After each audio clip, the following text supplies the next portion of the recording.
it should have been a routine 20-point victory over the Sacramento Kings for the Boston Celtics on Monday night, but it wasn't because late in the game, or in the second half, I guess, Jayson Tatum goes down. And based off Jayson Tatum's reaction, it didn't look good. See, this is what's so dangerous about going underneath guys like that, in their landing spot. Like, that is not cool. Hopefully he could bounce up and it's just one of them rolls where it hurts. You never get a great look at it, but you obviously see Tatum writhing in pain there. Thankfully, more of an ankle than a knee, right? That could have been much worse. But Domantas Sabonis closes out on him and lands in the landing spot, and it's awkward. And Tatum's in obvious pain. He gets helped off the court, gets the MVP chance from the mainly Celtics crowd in Sacramento. I'll say this first, like Eddie's saying there, this is why this is so dangerous. Come on, man. I'm like, that is basketball. The landing spot foul is usually blown way out of proportion. It's tough for me to just think that's a dirty play from Domantas Sabonis there. That, to me, that just looks like a closeout, and it gets a little too close because he's playing hard, and like that is what happens. But it stinks for the Celtics. He doesn't come back into the game. Joe Mazzulla was optimistic about it post game, basically saying not much of an issue right now. He seems to be doing okay. He's just icing it right now. I didn't see the play, but they made the right calls of flagrant foul, and fortunate that he was able to shoot the free throw and, just taking care of it right now. But with less than a month to go before the postseason, as this team is looking to defend its NBA title and have some worthy adversaries this year that they didn't have last year, you don't want to see a guy who's a top 3 or 4 player in the league writhing on the floor like that. That's really not what you want to see. And whether it sounds better after the game or not, that's not exactly tickling the Celtics fans, right? So that leads me to think this. There's 10 games left in the regular season. Tatum clearly in a lot of pain there, whether it's a long-term thing or not. But if there's any doubt to this, do you even play Jayson Tatum the rest of the regular season? And I'm being totally serious. There's 10 games left. Half of them are against non-playoff teams. At least half. I think 6 of the 10, actually. And they're 4.5 back of Cleveland, who's been struggling lately. I'll give it to you. I think they're only 6-4 in their last 10. But you're probably not catching Cleveland. They're 8 games ahead of the Knicks, who are sitting in the 3rd seed. So they're not catching you either. You are the number 2 seed. You are locked in the number 2 seed. This is like back when LeBron was with Cleveland. You're the number 2 seed. You're not catching one. At this point, do you just say, screw it, let's not risk it? The Celtics and Joe Mazzulla have been more in on load management than they have been in years past. In fact, Tatum's missed 6 games this year without a real injury, which he never does. He's never played less than 64. And the 64 and 66 games that he played in the season in 2020 and 2021 were shortened seasons. So he probably played all their games. It's one of Tatum's greatest abilities, his availability. He's never hurt.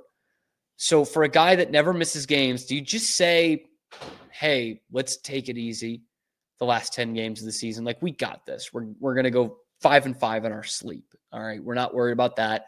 We're going to be the number 2 seed.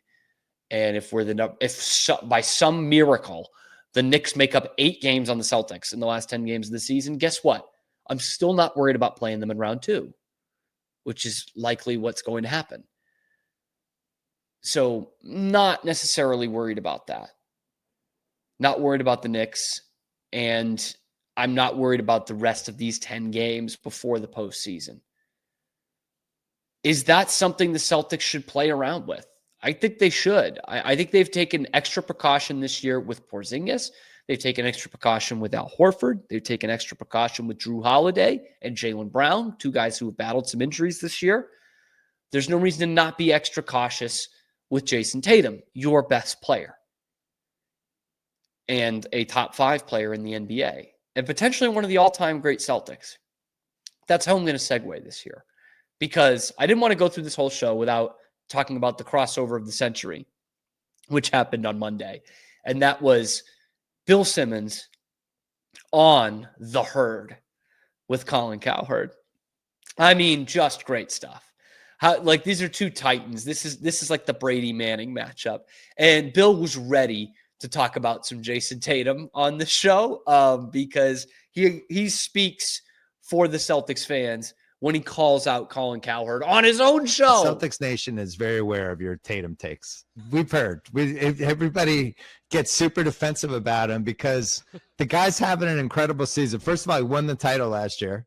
This year, he's the third best guy in the league. He plays all 5 positions. He can guard everybody. He's the best rebounder on the team. This year, it's been Tatum's season. He's the best guy in the team. What he has turned into over the last couple years has exceeded any expectation I ever could have had. You're basically hoping he could be a poor man's Durant when they drafted him. And now you're talking about somebody that has a chance to be one of the 4 or 5 best Celtics ever. One of the 4 or 5 best Celtics ever. Ever. That seems crazy, but he might be onto something. I grew up with Paul Pierce. I love Paul Pierce. I think he was underrated greatly as a player when he was actually in the league. And he seemed to get better with age for the back half of his career, save the last 2 or 3 seasons, right? But he was playing his best basketball 10, 12 years into his career. At age 29, 30, 31. And now it seems like Paul Pierce is actually overrated by Celtics fans. He's not a top 4 or 5 Celtic of all. He's there. He's close. He's very close. But like, if you're taking guys in their peak, it's Bird, Russell, Havlicek. Then you're talking that next grouping of like Cowens, Kuzi, Pierce. Tatum is going to be closer, especially when it's all said and done. Tatum is going to be closer to that first tier, that Bird, Russell, Havlicek, than he is to Pierce, Cowens, Kuzi, which is great company to have, even if you fall into that second tier, right? Which could also have McHale and, Sam Jones and some guys like that. But like, Cowens won an MVP. And a Rookie of the Year. Like, he burned brightly, not for long, but I'm glad he got a highlight on Celtic City last week because he was a dominant player and a great, great Celtic. Bob Cousy, MVP, biggest star in the league kind of thing. Paul Pierce was never quite that, but he was a damn good player that was underrated for a long time. Jayson Tatum, while being still underrated, is considered, amongst anyone who actually knows ball, a top 5 or 6 player in the league. And Simmons is right. This year, he's like number 3. And so Paul Pierce was never in that discussion. And Jayson Tatum, well, I don't think he will win MVP, not this year, but just in general, because I think the NBA media has already determined that they don't like him and that he's overrated and that they're not going to give him the MVP award. But he is more MVP caliber than Paul Pierce was. Just is, long and short of it. And by age 26, he led his team to a title. I've said it before many times this year. I've said it before this year. We're going to keep hearing this bullshit from NBA national media narratives about Jayson Tatum. I would implore Celtics fans to just enjoy the career of Jayson Tatum because it is truly a joy to watch every night. And I'm sure this always happens in time, especially with the NBA.